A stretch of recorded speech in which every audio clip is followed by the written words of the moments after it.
Hi everyone, welcome to my channel. My name is Giselle Mills. For those of you who are new, welcome, and welcome back to my subscribers. Today's video is all about nonfiction. Now, I know it seems like a strange title for me because I don't really read as much nonfiction as I would like to read, but I'm trying to change that. Now, November is sometimes known as Nonfiction November. This is my first time actually getting into it, and I'm very much late, I know, because November is almost over. But nevertheless, I decided, you know what? Let me at least try to start reading one nonfiction book at least before November ends. Now, as some of you may know, I was very busy this month with NaNoWriMo, which is National Novel Writing Month, where I attempted to write 50,000 words on one of my new writing projects. And I won, I succeeded in that.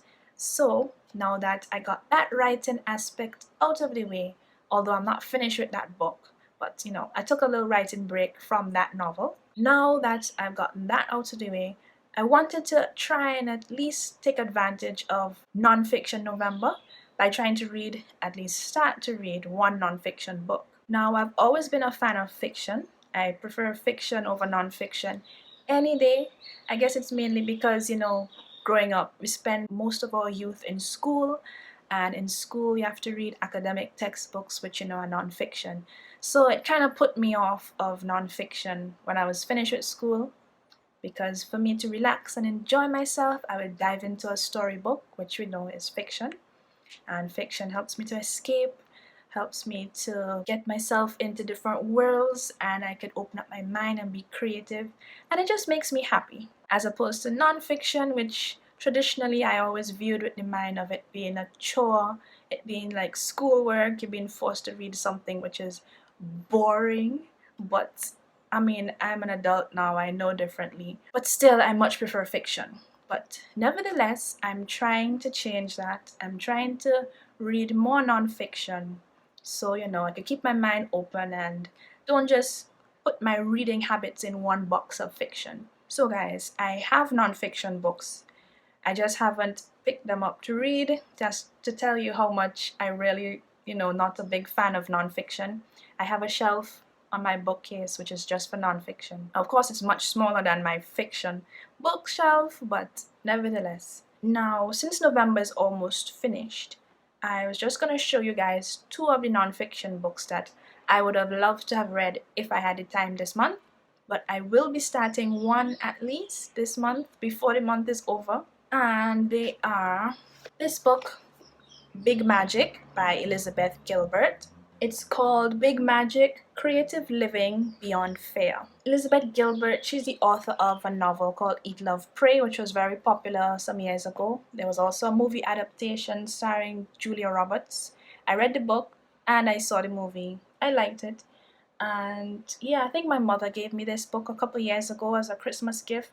And yeah, I never got around to reading it. So I've decided, you know what?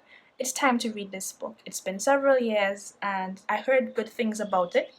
People who have read it and reviewed it said that they enjoyed it and found it to be quite inspirational. So I will be reading this book hopefully before the year ends. And in this book, I think it's about the author tries to inspire us, the readers, to be more creative and to release our inhibitions regarding creativity and to let go of fear in order to try and achieve your goals, whether it is you want to write a book, which I've been doing, or do something else that's creative.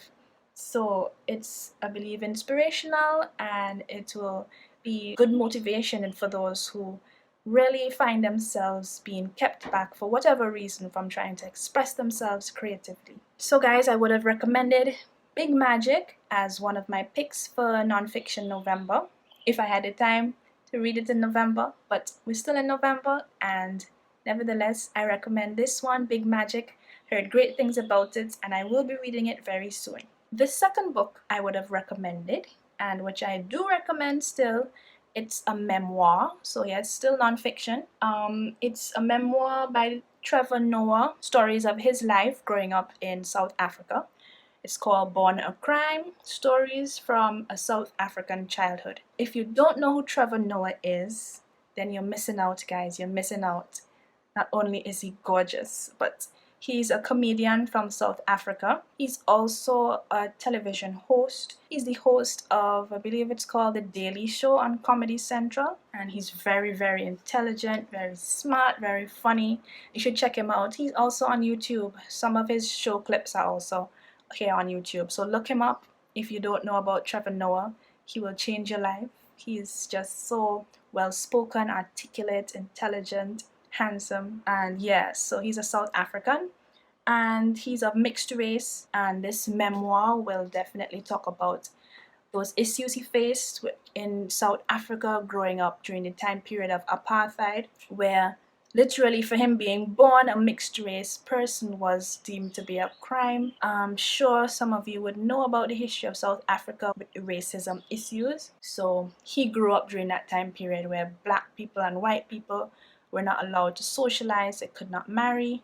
And well, he was the product of such a union, and he talks about the fact that he could not be seen in public with his father, who was white, and his mother, who is black, had to basically dress up like a servant or a maid to be seen out in public with him as well. So he had a very, I would say, unique childhood that I could have never thought of having, and I'm very much looking forward to reading this memoir of his, which details his struggles that he went through, as well as, you know, his happy times, the sad times, the good times. You know, basically a memoir of his childhood from living in South Africa during those very racially tense times to becoming the success that he is today. He's a very, very successful young man, and to see where he started out from to see where he is now is a great accomplishment, great motivation, and quite inspirational.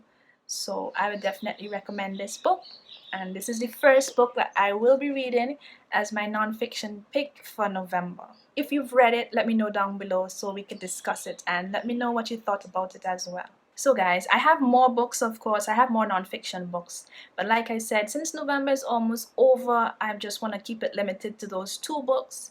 And I'll definitely be reading Born a Crime, which I'll be starting today. I think I'm going to do more videos talking about nonfiction books, because just talking to you guys about these 2 books gave me a bit of a kick. It made me feel just a tiny bit more excited than usual to discuss nonfiction books, which is good because, yeah, I don't ever get these feelings about nonfiction books.